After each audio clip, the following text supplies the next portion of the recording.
тәңіршілдікті дін деп атауға бола ма? Әрине жоқ. Себебі тәңіршілдік дін емес ол. Түркі халықтарының исламға дейінгі нанымы, табынудың басты объектісі тәңір.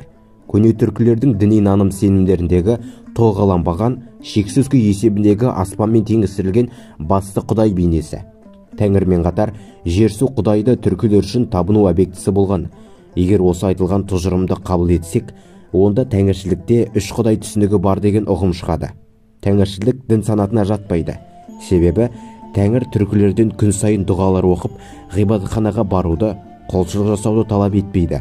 Күнделікті құлшылығы мен ғибадатханасы болмаса, қасиетті кітабы мен пайғамбары, пайғамбардың ізбасарлары болған ресми дін адамдары болмаса, діни мереке күндері мен жерлеу рәсімдері болмаса, ол қандай дін болмақ?